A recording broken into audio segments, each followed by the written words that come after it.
Sour ale and raw copper coated the back of Cora's throat. She swallowed the rising bile as Garrick paraded his new mate through the great hall. Livia reeked of expensive crushed jasmine. Cora smelled of damp wool, wood smoke, and sheer exhaustion. He hadn't just severed their mating bond, he had dragged its mangled corpse into the royal court for everyone to gawk at. She prayed to simply dissolve into the freezing flagstones. Instead, the heavy oak doors blew open, and the Alpha King walked straight toward her. Torches sputtered in the iron sconces, spitting hot pitch onto the damp flagstones below. The great hall of Highridge was a cavernous, draughty beast of a room, packed shoulder to shoulder with unwashed lords, heavily perfumed ladies, and the overwhelming stench of roasting fat. Cora stood shoved into the darkest corner she could find, her spine pressed against a pillar that wept cold condensation. The stone chilled her through the thin, outdated fabric of her slate-grey gown. It was an old dress. It smelled faintly of camphor and the cedar chest it had been locked in for 3 years. She hadn't wanted to come tonight. She had begged her pack elder to let her stay behind, to tend to the pups or scrub the kettles, anything but this. But a broken bond was a political matter, and her pack needed to show face. They needed to prove they weren't crippled by the insult. So she was here. Sweating, freezing, and nauseous all at once. The phantom pain in her chest flared again. It wasn't a poetic, romantic ache. It felt like someone had taken a rusted spoon and hollowed out the space between her ribs. Every time she breathed, the empty cavity scraped against her lungs. When a wolf's mating bond was severed, the body treated it like an amputation. Itched, burned, throbbed with phantom pulses. A sudden shift in the room's chaotic noise made her look up. The fiddlers scraping away in the gallery faltered for a half-second before picking up a more frantic, upbeat tempo. Garrick had arrived. He walked through the archway, his chest puffed out beneath a tunic of deep plum velvet. He looked ridiculous. Cora stared at him, feeling a sudden violent twist of her stomach. For 5 years she had washed his tunics, scrubbed his boots, and patched his hunting leathers. She knew the exact way his left shoulder slouched when he was tired, and the way he ground his teeth in his sleep. Now he looked like a stranger playing dress-up in a dead man's clothes. Clinging to his arm was Livia. Livia was everything Cora wasn't. She was small, soft-edged, with hair the color of spun wheat, and skin that hadn't seen a day of hard labor in the sun. She belonged to a wealthy lowland pack, a pack that traded in silver and silks rather than timber and blood. Livia wore a gown of pale blue silk that whispered against the dirty rushes on the floor. The worst part wasn't that Livia was beautiful. The worst part was that she smelled like jasmine oil. Expensive, cloying, heavy jasmine. It cut through the scent of sweat and roasted boar like a knife, hitting Cora's sensitive nose from 50 paces away. Cora gripped her wooden goblet so tightly her knuckles turned white. Inside the cup was a sour, watery ale she had been nursing for an hour. She took a sip, grimacing as the acidic liquid hit her empty stomach. She hadn't eaten in 2 days. The thought of swallowing meat made her gag. Garrick paused in the center of the room, turning to whisper something into Livia's ear. Livia threw her head back and laughed, a bright, chiming sound that made Cora's molars grind together. Garrick smiled, a smug, satisfied curling of his lips. He pressed a hand to Livia's lower back, exactly where he used to rest his hand on Cora's. Cora closed her eyes. "Don't throw up," she told herself. "Do not throw up on your only decent shoes." She could feel the eyes of the lesser pack members on her. They were watching from the edges of the room, whispering behind calloused hands. They pitied her. The discarded mate. The female who wasn't strong enough, pretty enough, or politically advantageous enough to hold on to a rising lieutenant. She could smell their pity. It smelled like sour milk. She opened her eyes and stared hard at the grease congealing on a nearby trencher of abandoned meat. If she just stayed perfectly still, perfectly quiet, perhaps the night would swallow her whole. But Garrick, it seemed, wasn't content with just a public appearance. He wanted a performance, and he was steering his new, perfect mate directly toward her corner. The music swelled, a shrill, chaotic squawking of lutes and fiddles that vibrated unpleasantly in Cora's skull. Garrick wove through the crowd with practiced ease, nodding to lords and clasping forearms with other warriors. He was making a point of being seen. He was a man who had traded up, and he wanted the entire Northern Territory to acknowledge his elevated status. Livia trailed beside him, a delicate hand resting lightly on his forearm. Cora pushed herself harder against the wet pillar, wishing the stone would just crack open and accept her. She considered bolting for the kitchens, but the path was blocked by a group of drunken elders arguing over a spilled cask of wine. She was trapped. "Cora?" Garrick said. His voice was exactly the same, the gravelly baritone that used to rumble against her ear in the dark. Hearing it now, directed at her with the casual, polite distance one might use to address a stable hand, made her skin crawl. She didn't immediately look up. She took her time swallowing the mouthful of sour ale, letting the silence stretch just long enough to be disrespectful. Finally, she leveled her gaze at him. "Garrick," she said. Her voice was flat. Dead. He stopped a few feet away, close enough that the stench of Livia's jasmine oil made Cora's eyes water. Garrick looked her up and down, taking in her old gown, her unstyled hair, the dark circles bruising the skin under her eyes. For a fraction of a second, a flicker of something, guilt, disgust, crossed his face. Then the smug mask slammed back into place. "I didn't expect to see you here," he said. It was a lie. He knew her pack elder would force her to attend. "I live to exceed your expectations," Cora replied, her tone dripping with quiet venom. Livia peeked around Garrick's broad shoulder. Her eyes were wide, doe-like, and utterly empty of malice. That was the infuriating thing. Livia wasn't a cruel woman. She was just a pawn who happened to be sitting on Cora's square. "Is this her?" Livia whispered loudly. Garrick puffed out his chest a fraction more. "Yes, Cora, this is Livia.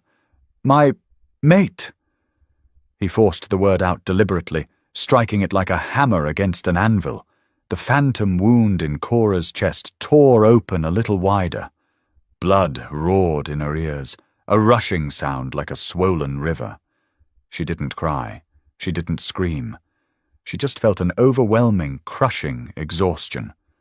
"Congratulations," Cora said, her voice hoarse. "You both look very shiny." Livia offered a hesitant, sympathetic smile. It was the worst thing she could have done. "Garrick has told me so much about you. He said you were very capable, with the hounds and such." Cora stared at the girl. Capable. She had fought rogues back to back with Garrick. She had stitched his flesh together when a feral bear nearly took his leg. She had starved during the winter famine, so he could keep his strength up for the border patrols. Capable. "I have my moments," Cora muttered, looking down at her cup. Garrick shifted his weight.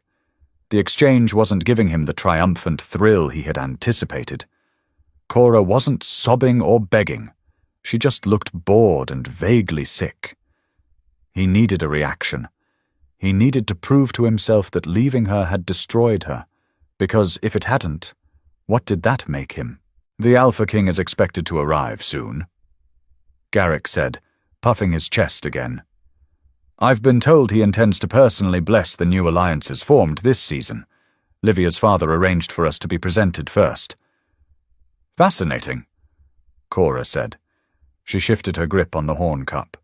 It was slick with condensation. I only bring it up. Garrick continued, his voice lowering to a patronizing murmur. Because I know how emotional you can get. When the king blesses the bond, the scent of the pack magic will be strong. If you need to leave before that happens, I would understand. No one would judge you for slipping away.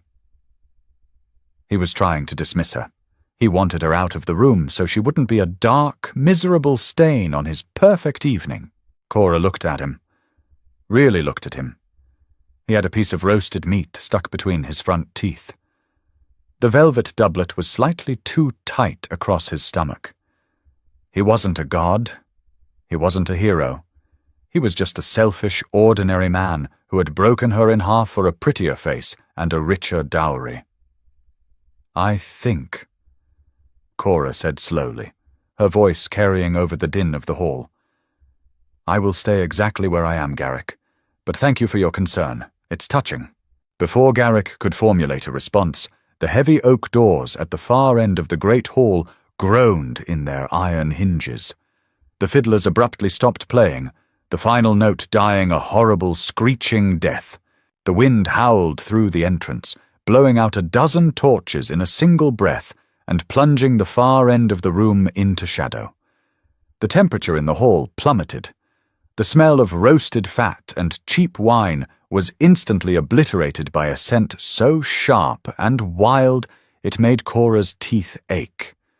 It smelled like frostbite, like crushed pine needles and fresh, wet blood on snow. The Alpha King had arrived. Silence slammed into the great hall like a physical weight. The chaotic babble of hundreds of drunk wolves ceased instantly. The only sounds left were the spitting of the remaining torches and the howling of the wind outside the keep. Cora shrank back against the damp stone, wishing she could meld into it. The Alpha King, Kaylen of the Northern Wastes, was a ghost story whispered around campfires. He rarely left his fortress in the jagged peaks. He didn't care for politics, balls, or the petty squabbles of the lowland packs.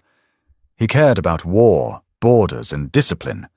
His presence here was an anomaly, a terrifying break in the natural order. Footsteps echoed on the flagstones. Slow, deliberate, heavy boots striking stone. Out of the shadows emerged King Kaylen. He didn't wear velvet or silk. He wore heavy boiled leather, scarred and pitted from countless claws and blades. A thick cloak of black wolf fur was draped over his massive shoulders, fastened with a crude iron clasp. He was terrifyingly huge, towering over the tallest warriors in the room. His face was a map of violence, a thick, jagged scar cut through his left eyebrow and pulled the corner of his lip into a permanent, slight sneer. His eyes were the color of a frozen lake, pale, cold, and utterly devoid of mercy. The lords and ladies scrambled to bow and curtsy, dropping like wheat before a scythe as he passed. Garrick, still standing a few feet from Cora, hurriedly pushed Livia to the side and dropped into a deep, sweeping bow. He grabbed Livia's hand, pulling her down into a clumsy curtsy. This was his moment. The king was walking directly down their side of the hall. Garrick's ambition practically vibrated off him. He was ready to be seen, ready to be blessed, ready to step into the inner circle. Cora didn't bow, not out of defiance, but because her legs had locked. The sheer pressure of the king's aura was suffocating. The air grew thick, pressing against her eardrums, making her lungs burn. The scent of frost and blood was overwhelming now, erasing the sickening smell of Livia's jasmine entirely.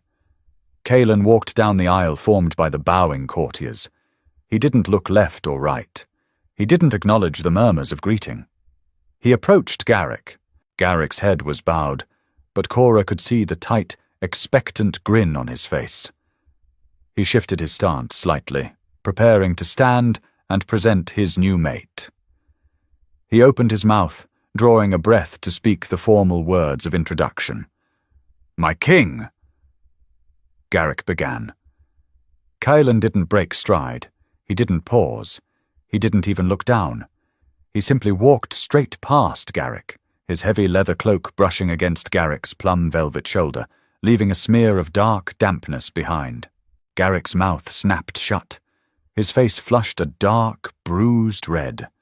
The king kept walking, straight toward the dark corner, straight toward the weeping stone pillar.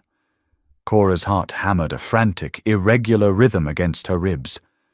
"Move," she told herself. "Step aside. Bow. Do something." But her body wouldn't obey. She was frozen, a rabbit trapped in the shadow of a hawk. Kaylen stopped. He was less than 2 feet away.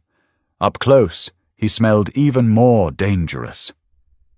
Beneath the frost and the blood was the scent of ozone, the sharp, metallic tang of lightning right before it strikes. He loomed over her, a mountain of dark leather and muscle. Cora gripped her wooden goblet, half expecting him to backhand her for not bowing. She tilted her chin up, refusing to close her eyes, refusing to flinch. The king stared down at her. His pale eyes raked over her face, taking in her exhaustion, her pale skin, the frayed neckline of her cheap gown. His chest rose and fell in a slow, deep breath, pulling in her scent. Then, the unthinkable happened. King Kaylen, the butcher of the north, the man who had torn the throats out of rival alphas with his bare teeth, shifted his massive weight. His right boot scraped against the stone. The heavy leather creaked. He lowered himself, the movement fluid and terrifyingly controlled. Bone and leather met the cold flagstone with a heavy, resonating thud. The king was kneeling. He knelt before her, dropping his head in the ultimate, absolute submission of a wolf to its mate. A collective, horrified gasp sucked all the remaining air out of the room. 100 goblets slipped from nerveless fingers, clattering against the floor. Cora stopped breathing. The wooden cup in her hand cracked under the pressure of her grip, cheap ale spilling over her knuckles, dripping onto the floor just inches from the king's scarred knee. She stared down at the top of his dark head, her mind completely blank, the phantom ache in her chest suddenly vanishing, replaced by an inferno. Ale dripped from the splintered wood of Cora's cup. Drop by drop, it fell onto the porous stone, pooling dangerously close to the knee Kaylen had pressed into the floor. She couldn't feel her fingers. The wooden shards bit into her palm, drawing a thin line of blood that mixed with the cheap brew, but her nervous system refused to register the pain. Her entire universe had narrowed down to the massive, dark shape of the king, and the overwhelming, terrifying smell of lightning and ice that poured off him. This was wrong. A cosmic, grotesque mistake. Kings did not kneel. They certainly did not kneel in the damp, drafty corners of provincial halls before discarded, exhausted females wearing 3-year-old camphor-scented dresses. Cora swallowed hard, the sound violently loud in her own head. She wanted to feel the vindictive triumph the stories always promised. She wanted to look at Garrick, to see his face pale and twisted in jealousy. She didn't. She didn't look at Garrick at all. She was too busy trying not to hyperventilate. Panic, cold and sharp as a butcher's hook, caught under her ribs. The phantom ache of her severed bond with Garrick had vanished, but what replaced it was not a gentle, healing warmth. It was a terrifying gravity.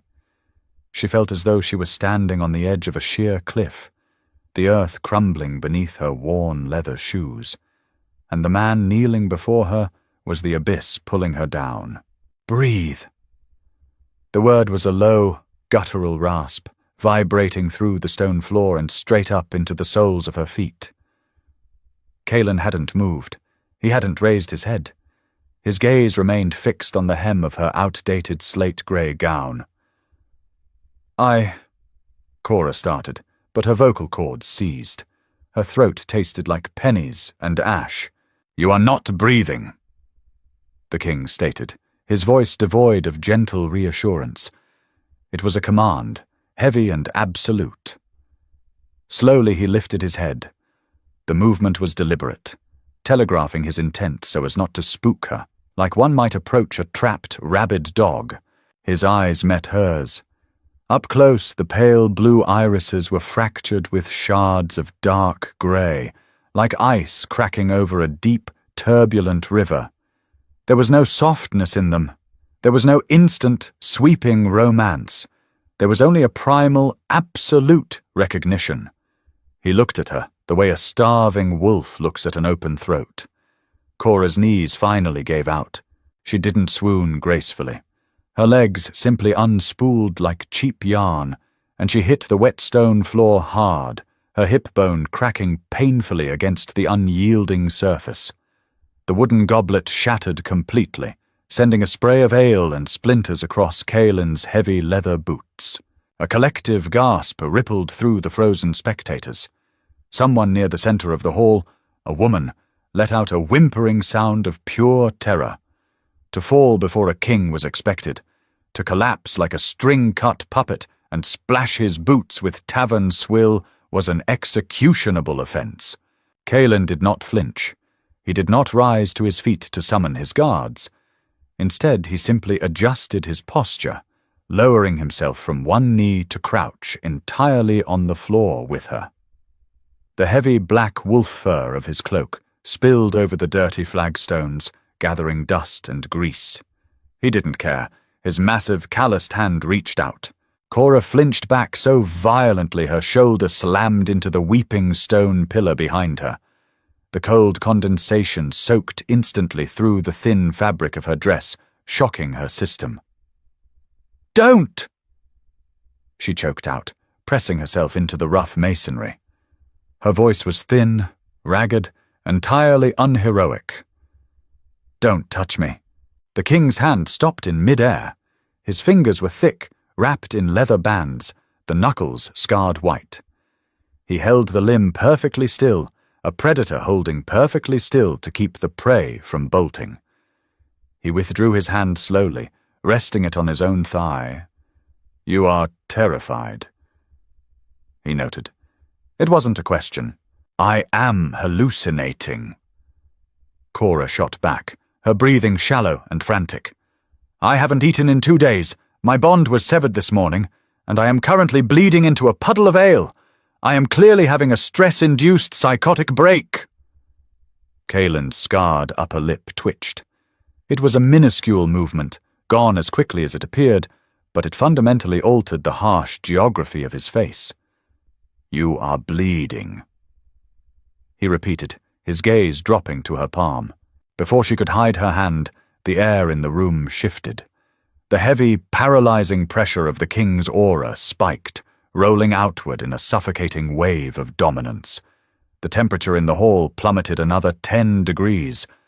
Torches that had been burning steadily flickered and died, casting long, grotesque shadows across the gathered pack members. "My king!" The voice cracked through the silence like a dropped plate. It was Garrick. Cora squeezed her eyes shut. Idiot. Absolute, suicidal idiot. Garrick had stepped out of the line of bowing courtiers, Livia's delicate hand falling from his arm. His face was a patchwork of red and white, confusion warring violently with his innate, arrogant need to assert himself. He couldn't comprehend what he was seeing. In his mind, Cora was the discarded scraps. She was the anchor weighing him down. She was not the mate of the apex predator of the northern wastes. "My king," Garrick repeated, his voice slightly steadier, stepping closer. "There has been a mistake. That female is Cora. She is—" He hesitated, the words sticking in his throat under the sudden, crushing weight of Kaylen's silent attention. "She is a broken vessel. Our bond was severed. She is unwell." Kaylen slowly turned his head. He didn't stand. He remained crouched on the wet floor, but the sheer menace rolling off his frame made him seem 10 feet tall. A broken vessel, Kaylen repeated. The words sounded foreign in his mouth, harsh and metallic. Yes, sire. Garrick nodded eagerly, sensing an opening to save the situation, to drag the spotlight back where it belonged. She is unstable. I had to end our union for the good of the pack. She lacks the fortitude for the inner circles. If you require a female from Highridge, there are many untouched. Kaylen moved. It was not a human movement. It was a blur of black leather and raw kinetic violence. 1 second, the king was crouched on the floor. The next, he had crossed the 5 feet separating him from Garrick. He didn't draw a blade. He simply gripped Garrick by the throat with one massive hand and lifted him entirely off the floor. Livia screamed, a high, piercing sound that finally shattered the silence, scrambling backward until she tripped over a serving platter and tumbled into the rushes. Garrick gagged, his hands flying up to claw futilely at the iron grip crushing his windpipe. His legs kicked empty air, his fine plum velvet tunic bunched up around his ears. "You severed a bond with my mate," Kaylen said, his voice dropping an octave, shaking the dust from the rafters. The smell of ozone in the room became so thick it tasted like copper on the tongue. "You hollowed out her chest, you left her bleeding in a corner, and now you speak to me of her fortitude. My king!" Garrick wheezed, his eyes bulging, his face turning a mottled, ugly purple. "If you ever," Kaylen whispered, the quietness of his tone far more terrifying than a roar, "speak of her again. If you ever look at her again, I will tear your lungs through your ribs and feed them to the crows.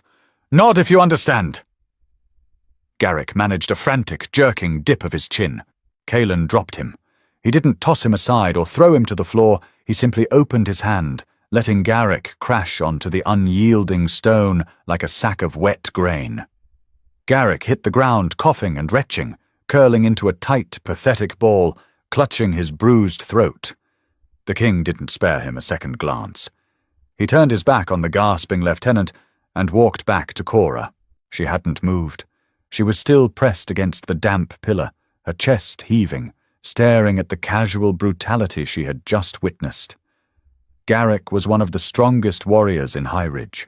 He had taken down rogue wolves twice his size. Kaylen had swatted him like a bothersome fly without even elevating his heart rate. "Stand up," Kaylen said, looking down at her. The violent rage was gone from his voice, replaced by that same immovable, factual tone. Cora shook her head. "I can't. My legs—" Kaylen didn't argue.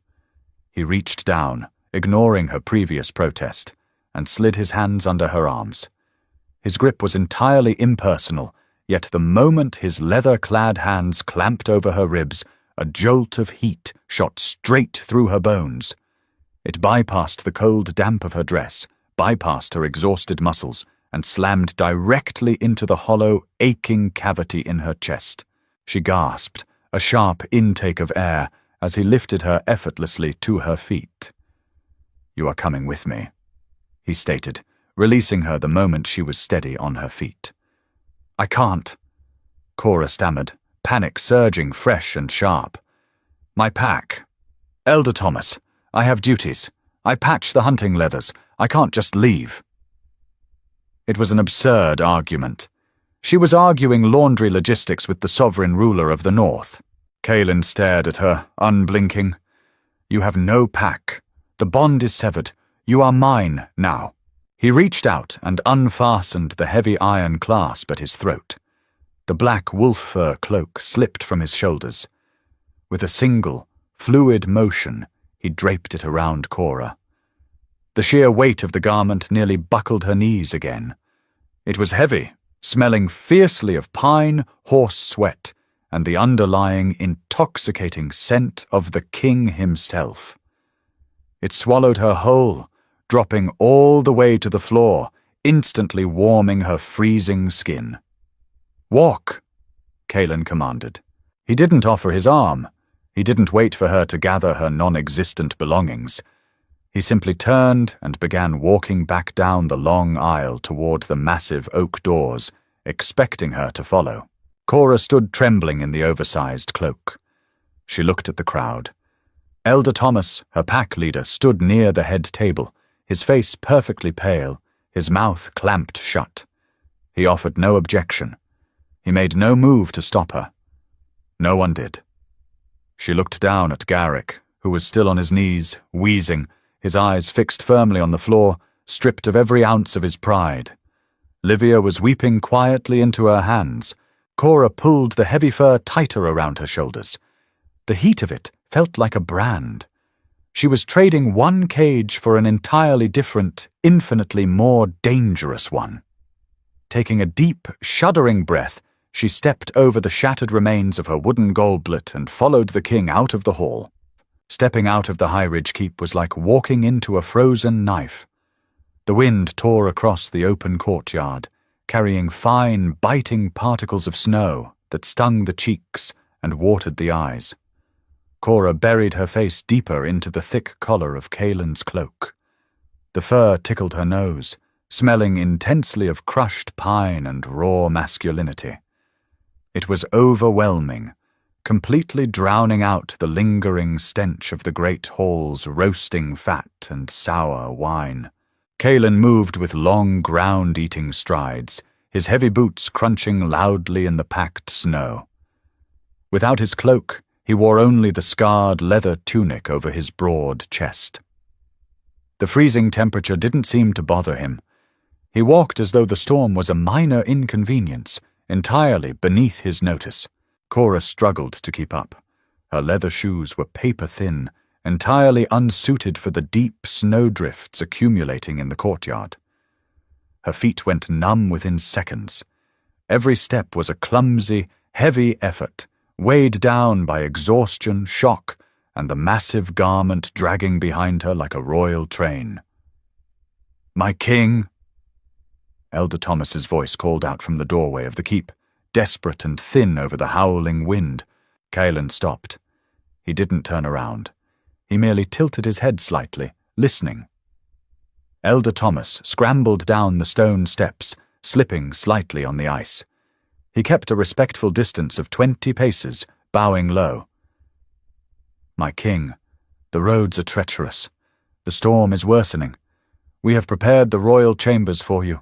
Please honor us with your presence for the night." Cora stopped a few feet behind Kaylen, pulling the cloak tighter.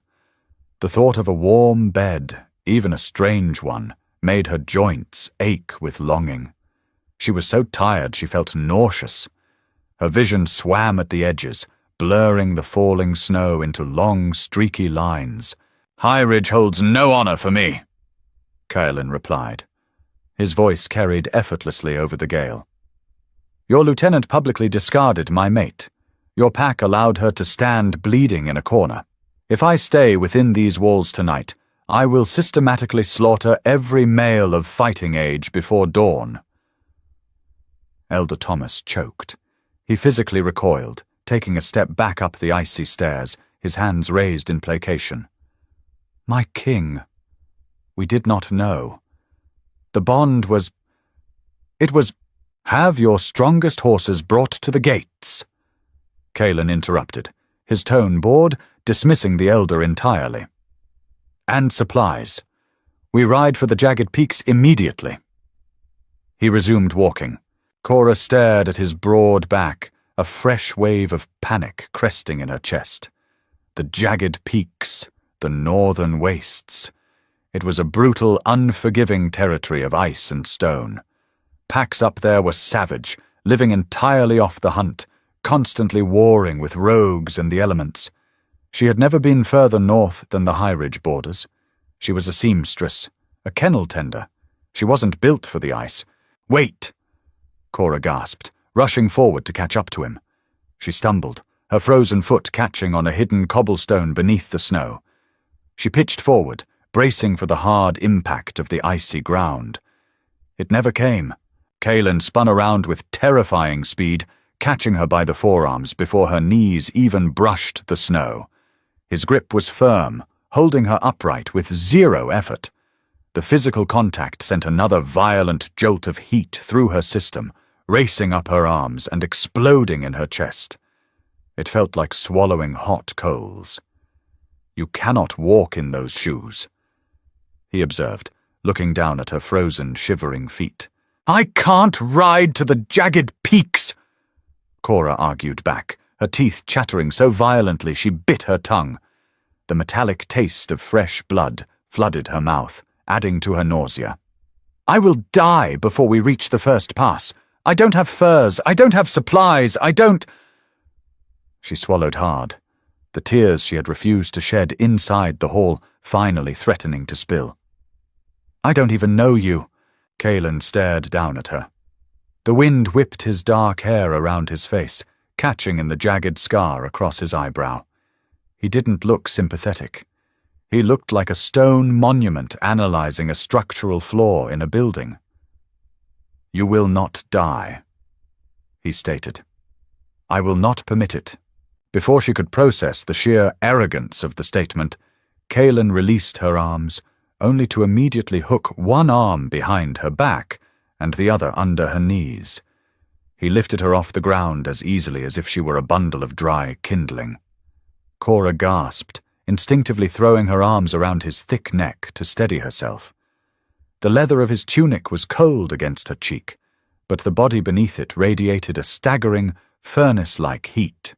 "Put me down," she demanded, though her voice lacked any real authority. It was a weak, breathless whisper. "You are too slow," Kaylen replied calmly, walking towards the heavy iron gates of the courtyard, where the stable-masters were already rushing to bring out 4 massive, heavily muscled war horses. The beasts snorted out plumes of white steam, their hooves striking the frozen earth with impatient thuds. Cora stopped fighting. She let her head rest against his solid chest, her eyes closing involuntarily. The scent of ozone and pine wrapped around her, blocking out the cold, blocking out the terror of the unknown. Her body, betraying her mind completely, recognized the absolute safety in his hold. The hollow, agonizing crater left by Garrick's betrayal stopped aching. The phantom itch receded, replaced by a strange, heavy anchor. She hated it. She hated that her wolf recognized this stranger as home. She hated that her body submitted to the bond so easily, craving the heat and the iron-clad protection he offered. It felt like weakness. It felt like losing herself all over again, just hours after being discarded. "I don't want this," she whispered into the freezing air, not entirely sure if she was talking to him or to herself. Kaylen paused beside a massive black stallion. The beast tossed its heavy head, eyeing Cora with dark, intelligent eyes. The king adjusted his grip on her, pulling her a fraction closer to his chest. He didn't look down at her, keeping his gaze fixed on the northern horizon, where the dark, jagged teeth of the mountains tore into the snowy sky. "It does not matter what you want," Kaylen said softly, his voice a low rumble beneath her ear. "The bond is forged. You are my mate. You will survive the journey. You will rule by my side, and eventually you will learn to stop fighting your own nature." He hoisted her up, depositing her sideways into the saddle of the black stallion. The leather of the saddle was freezing, a sharp contrast to the heat of his arms. Kaylen swung himself up behind her with effortless grace, his massive frame boxing her in, sheltering her back from the biting wind. He reached around her to grab the heavy leather reins. His arms were solid iron bars on either side of her ribs. "Hold on," he commanded. Cora gripped the coarse mane of the stallion just as Kaylen dug his heels into the beast's flanks. The horse surged forward, tearing out of the Highridge gates and into the blinding, freezing white of the northern storm. Behind them, the heavy iron gates slammed shut, sealing away her past, her pack, and the only life she had ever known. Ahead lay nothing but ice, stone, and the terrifying gravity of the monster holding her tight against his chest. Snow bit into her exposed skin like tiny, furious wasps. Hours bled into one continuous, freezing nightmare. Kaylen did not slow the massive black stallion, driving the beast through snowdrifts that reached its chest. Cora had long since lost feeling in her toes. Her hands, buried deep within the thick black wolf fur of the king's cloak, were cramped and aching from gripping the coarse mane. Every jolting step of the horse sent a fresh spike of pain up her spine. The cheap leather of her shoes provided zero insulation, and her damp slate-grey gown was plastered to her legs, frozen stiff in places. He was a wall of solid heat behind her. That was the only reason she wasn't dead. His thighs bracketed hers, iron-hard and immovable, pinning her to the saddle. His chest rested against her back, his heartbeat a slow, steady thud that vibrated through her ribs. It was infuriating. Her own body betrayed her at every turn, instinctively leaning into his warmth, craving the heavy, dominant scent of ozone and pine. The new bond, freshly forged and terrifyingly deep, hummed in her veins like a live wire. It demanded she submit, relax, and trust the apex predator at her back. Cora fought it with every ounce of her remaining willpower. She kept her spine rigid, refusing to completely slump against him, even as her muscles screamed in protest. "You are burning energy you do not have." Kaylen's voice broke the relentless howling of the wind. It was not a gentle observation. It sounded like gravel grinding against iron. "I am perfectly fine," Cora lied, her teeth chattering so violently she accidentally bit her cheek. A fresh copper taste flooded her mouth. Kaylen shifted behind her, one massive hand dropping the reins to grip her waist. His fingers dug past the thick fur, pressing directly into her ribs. "You are shivering so violently the horse feels it. Stop fighting me." "I am not fighting you," she snapped, though her voice lacked any real venom. It was thin and reedy. "I am simply trying not to freeze to your armor." He didn't argue. Instead, he pulled her flush against his chest, completely eliminating the tiny gap she had stubbornly maintained. The sheer force of his heat enveloped her, instantly melting the frost that had gathered on her collar. It felt like stepping into a forge.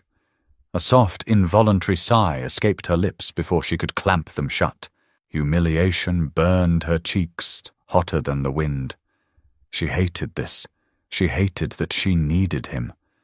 Just hours ago, she had been a discarded vessel, mourning a 5-year bond that Garrick had severed with all the emotional weight of taking out the trash.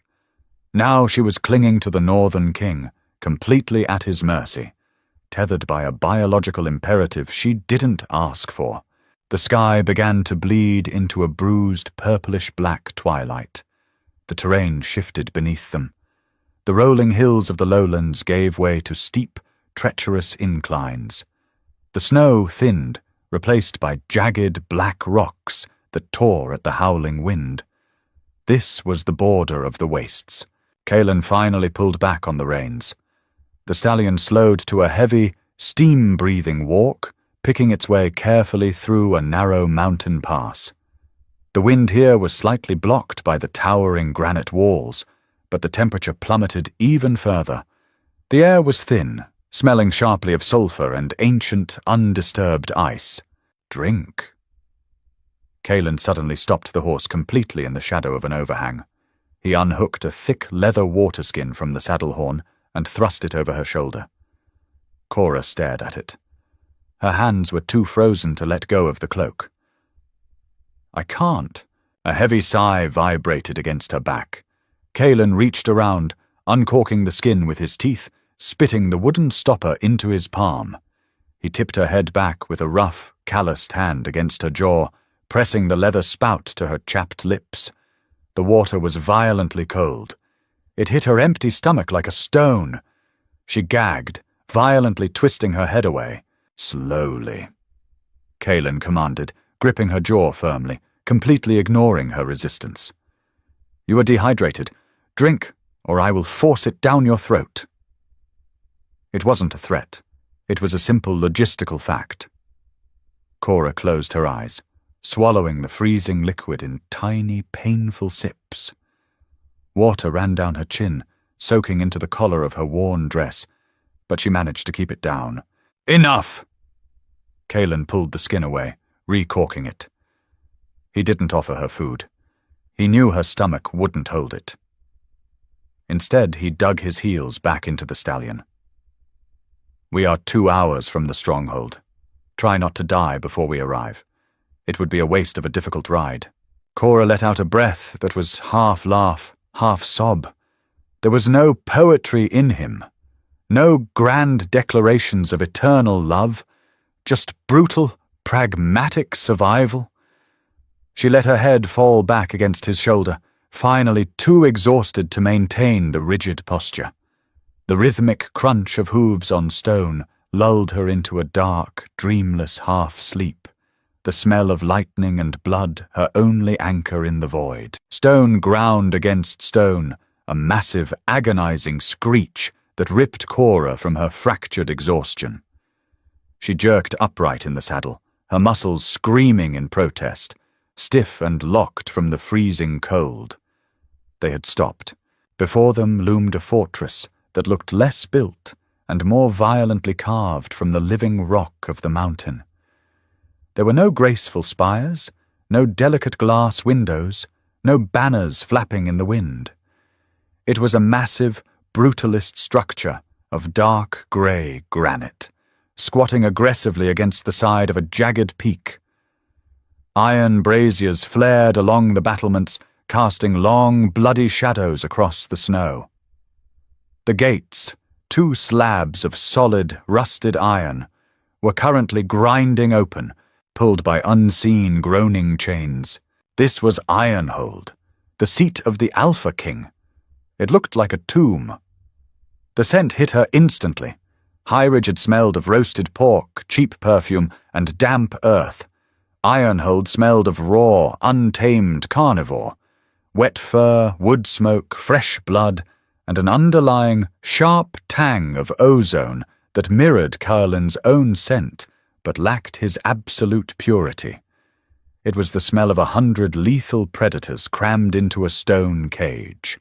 "Do not show fear," Kaylen murmured in her ear, his breath hot against her freezing skin. "They will smell it, and they will test you." "I am not afraid," Cora lied, her voice cracking slightly. Her heart was hammering a frantic, bird-like rhythm against her ribs. "You are terrified, your pulse is erratic, and you smell like sour panic." Kaylen's candor was as brutal as the landscape. "Suppress it. You are the king's mate. Act like it." He spurred the stallion forward. They rode through the dark archway of the gates, stepping into a massive, open-air courtyard. The wind was cut off, but the cold remained, trapped within the stone walls. The courtyard was not empty. Dozens of wolves, some in their human forms, some entirely shifted, stood waiting. There was no cheering, no bowing, no formal lines of courtiers. These were warriors. They wore heavy furs and scarred leathers. Their faces were weathered, their eyes hard and feral. Many bore fresh, gaping wounds that were barely stitched, bleeding freely onto the packed snow. They watched the black stallion enter in absolute, eerie silence. Cora tightened her grip on the wolf fur cloak. The eyes boring into her were not pitying, like the lesser pack members at Highridge had been. They were analytical. They were judging her weight, her stamina, her scent. They were looking at her slate-grey, out-of-fashion dress and her shivering frame, and they were finding her severely wanting. Kaylen brought the stallion to a halt in the center of the yard. He threw his leg over the saddle horn, dropping to the frozen earth with a heavy thud that cracked the ice beneath his boots. The sheer force of his presence seemed to push the gathered pack members back half a step. He didn't say a word to them. He simply turned back to Cora, raising his scarred hands toward her. She hesitated. Every muscle in her body was locked. The thought of moving her legs made her want to weep. "Come." he ordered quietly. Cora took a shallow breath, gripping his forearms. He pulled her from the saddle as if she weighed nothing. The moment her paper-thin shoes hit the icy ground, her deadened legs buckled. Her knees hit the snow hard, tearing the fabric of her dress. A low, collective murmur rippled through the courtyard. A sound of disdain. A king's mate did not fall. Humiliation, hot and utterly corrosive, flooded Cora's veins. It burned away the freezing cold. It burned away the exhaustion. It burned away the lingering ghosts of Garrick and Livia. She was absolutely damned if she was going to kneel in the dirt for these feral strangers. Kaylen reached down to haul her up, but she shoved his hands away. It was a stupid, suicidal gesture. You did not reject the Alpha King in front of his pack? The courtyard went dead silent. The tension snapped taut, heavy enough to choke on. Kaylen's pale, frozen eyes narrowed, dropping to where she knelt in the snow. He didn't move. He let his hands fall to his sides, watching her. Cora dug her bleeding, frozen fingers into the rough ice. Her joints popped. Her muscles screamed, vibrating with fatigue. She ground her teeth together so hard her jaw ached, and slowly, painfully, she pushed herself upright. She swayed violently, her vision graying at the edges, but she locked her knees and stood. She didn't look at Kaylen. She looked directly at the crowd. A woman stepped forward from the front line of warriors. She was exceptionally tall, her blonde hair woven into intricate, battle-ready braids. A fresh, jagged claw mark ran from her temple down to her jawline, weeping slow drops of crimson. She wore no cloak, only heavy leather armor that left her tattooed arms bare to the biting cold. The woman stalked toward Cora. Her movements were fluid, predatory. She didn't look at Kaylen for permission. She simply walked right up to Cora, stopping inches away. Cora stood her ground, though her instincts screamed at her to bare her throat in submission. The woman was easily twice her strength. The blonde warrior leaned in, her nose brushing the collar of Kaylen's thick cloak that draped over Cora's shivering shoulders. She inhaled deeply, loudly, taking in Cora's scent. She smelled the damp wool of the old dress, the stale sweat of terror, the faint, lingering echo of a severed bond, and the overwhelming fresh brand of Kaylen's claim. For a long, agonizing moment, the warrior stared into Cora's eyes. Cora held the gaze. She didn't blink. She focused entirely on not collapsing, pouring every ounce of her anger and bitterness into keeping her spine straight. The warrior stepped back. She wiped a drop of blood from her jawline with a calloused thumb, her expression unreadable. "She smells like old grief and cheap ale," the warrior announced to the courtyard, her voice raspy and loud. Then she looked directly at Kaylen. "But she stands when her bones are freezing. She will not break." Kaylen did not smile. He did not look relieved. He simply nodded once. "Her name is Cora," Kaylen stated, his voice carrying effortlessly off the granite walls, heavy with absolute, unquestionable authority. "She is the anchor to my blood. She is the queen of the wastes. Anyone who looks at her with disrespect will lose their eyes. Anyone who touches her with malice will lose their hands." He turned back to Cora, his expression flattening back into that unreadable, stone mask. He didn't offer his arm or try to carry her again. He knew she had just drawn a line in the snow, proving her own terrible stubbornness. "Walk," he commanded, gesturing toward the heavy iron doors of the inner keep. Cora pulled the massive cloak tighter around herself, her fingers leaving faint smears of blood on the dark fur. Her hip ached from the fall in Highridge, her feet were numb blocks of ice, and her stomach rolled with nauseating emptiness. But as she walked past the scarred warrior woman, past the feral, watching eyes of the northern pack, she kept her chin perfectly level. She was walking into a brutal, frozen hell, chained to a monster, but she was entirely done kneeling. Iron hinges groaned, a sound like a dying beast as the massive doors sealed behind them. The immediate absence of the howling wind left a ringing silence in Cora's ears, quickly filled by the crackle of massive hearth fires and the heavy rhythmic striking of a blacksmith's hammer somewhere deep in the bowels of the keep. Ironhold's interior was as unforgiving as its exterior. No tapestries, no rushes to soften the flagstones, just bare, soot-stained rock and the overpowering scent of rendered animal fat and hot steel. Cora's vision swam.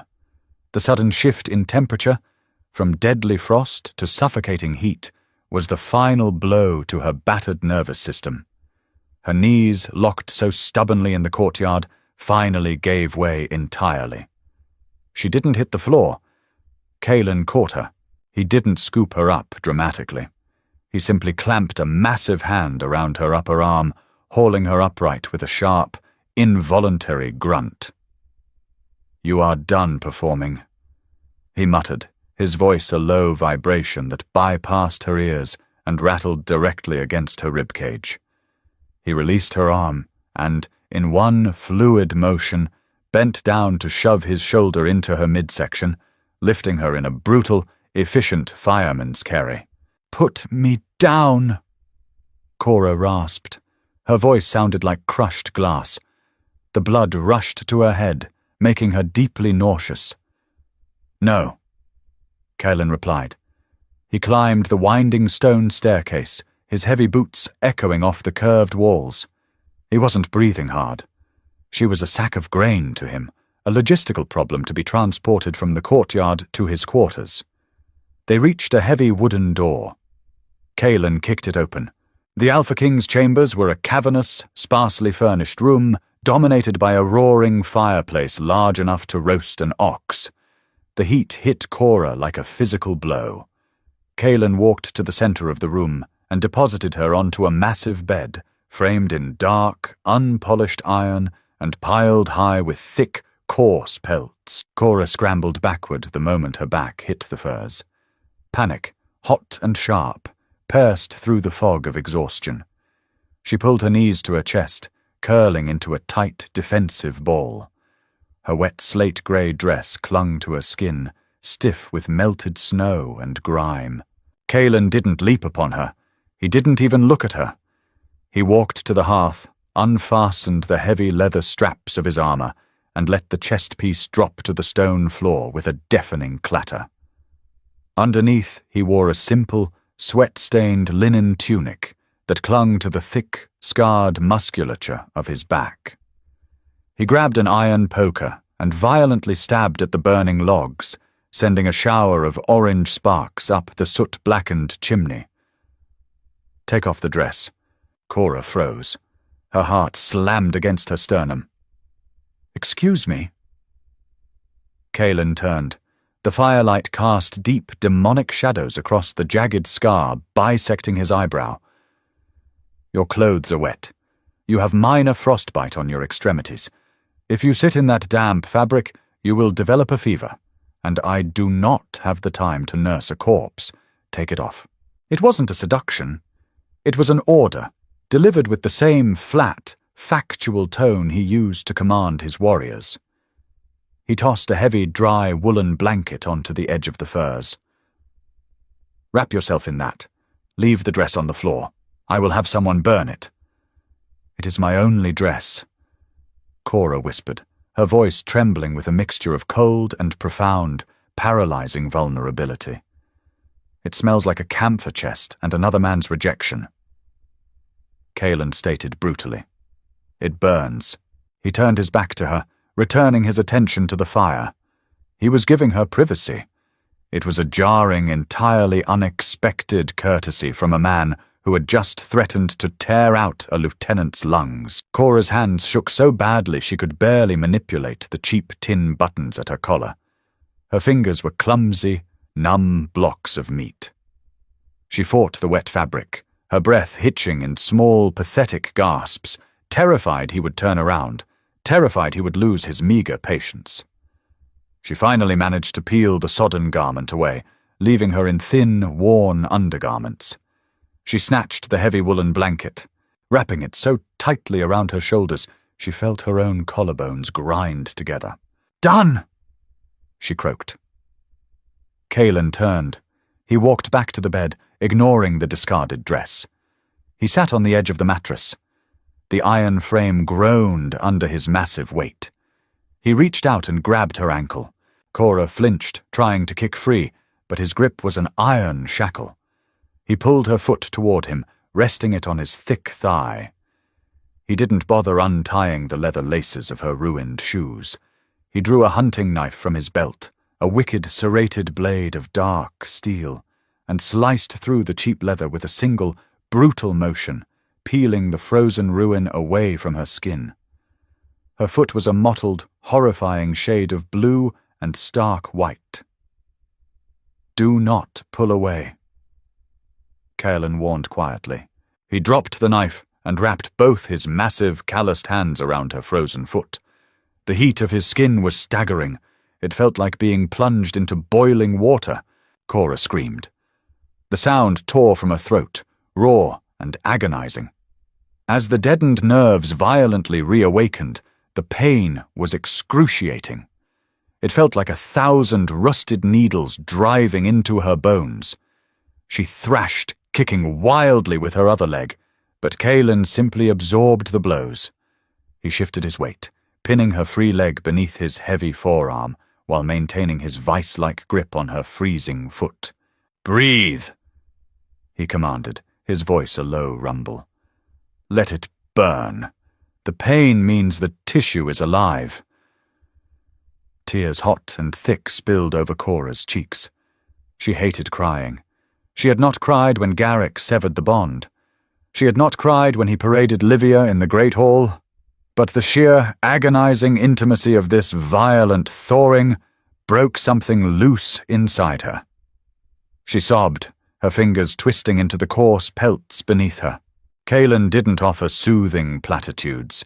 He didn't stroke her hair. He just held her foot against the furnace of his body, waiting out her agony with the stoic, unmovable patience of a mountain. Slowly, the excruciating burning faded into a deep, heavy ache. The unnatural white of her toes gave way to an angry, flushed red. Only then did he release her foot. He repeated the exact same brutal process with the other, his face a mask of total concentration, completely immune to her sobbing. When both feet were stripped and radiating heat, he stood up, wiped his hands on his linen tunic, and walked away. Cora lay curled on her side, trembling violently beneath the scratchy wool, her chest heaving. The room smelled of burning cedar, old leather, and the overpowering metallic tang of the king's scent. It was terrifying. It was completely alien. Yet as the phantom itch in her chest, the hollow space Garrick had left, remained perfectly, deeply silent, Cora realized a horrifying truth. She wasn't mourning her old life anymore. She was just terrified of surviving the new one. Sleep hit her, like a heavy stone dropped into a dark well. There were no dreams, no fading echoes of Livia's chiming laugh or the smell of jasmine. There was only the heavy, suffocating warmth of the furs and the rhythmic crackle of the hearth. When Cora finally opened her eyes, the lighting in the chamber hadn't changed, but the deep, bone-deep ache of exhaustion had shifted from a screaming alarm to a dull, manageable throb.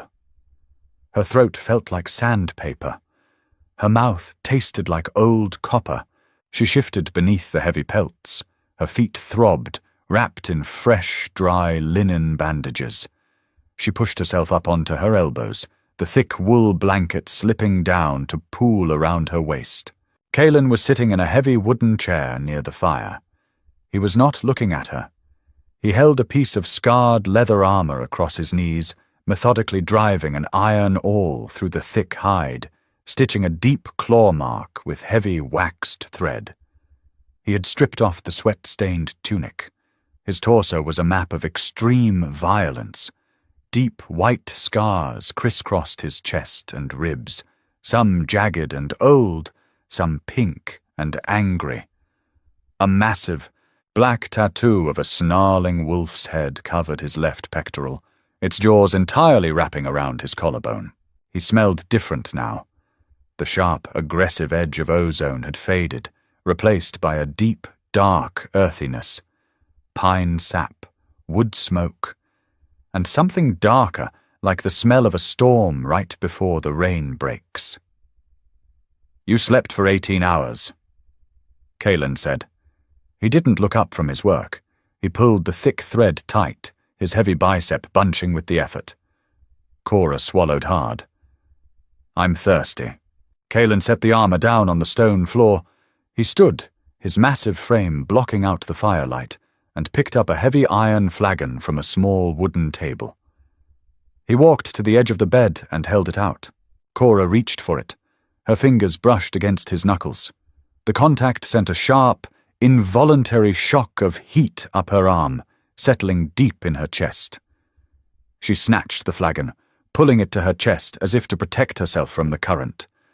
The water was violently cold and tasted faintly of iron, but she drank it greedily, water spilling down her chin to drip onto her collarbone. Kaylen watched her. His pale, fractured eyes tracked the droplet of water until it disappeared beneath the edge of the wool blanket. He didn't move away when she lowered the flagon. He stayed standing over her, an intimidating, immovable mass. "Why?" Cora asked. Her voice was raspy, stripped of its usual cynical armor. "Why did you kneel?" Kaylen's jaw tightened. The jagged scar bisecting his eyebrow distorted slightly. He took the empty flagon from her trembling hands and set it on the floor with a dull clank. "You think it was a political maneuver? To shame the Highridge lieutenant? Garrick isn't important enough for the king of the wastes to play political games with." Cora replied flatly. "I am a 26-year-old kennel tender. I have bad teeth, no dowry, and zero political leverage. There are 100 females in your own pack stronger and faster than me. I want to know why you embarrassed yourself in front of a room full of lowlanders." Kaylen let out a low, rough exhalation. It sounded almost like a laugh, but his face remained entirely grim. He braced his massive, heavily scarred hands on the iron footboard of the bed, leaning his weight forward. The chains of his dark aura, the heavy, dominant pressure that usually saturated the air around him, suddenly retracted. For the first time since he crashed into the Great Hall, he felt entirely, terrifyingly vulnerable. "You do not understand the nature of an alpha's blood," Kaylen said quietly. The gravel in his voice was gone, replaced by a stark, terrifying honesty. "It is not a blessing. It is a constant, screaming noise. Every heartbeat of every wolf in that courtyard, I feel it. Every drop of fear, every spike of anger, every minor dispute, it rings in my skull. It is a pressure that crushes the spine." He looked at her, his pale eyes burning into hers. "When I walked into that hall in Highridge, the noise was deafening. The stench of their petty, pathetic ambitions made me want to slaughter them all just to buy a moment of silence." He lifted his right hand from the iron rail. He reached out slowly, telegraphing his movement just as he had on the damp stone floor. He didn't touch her skin.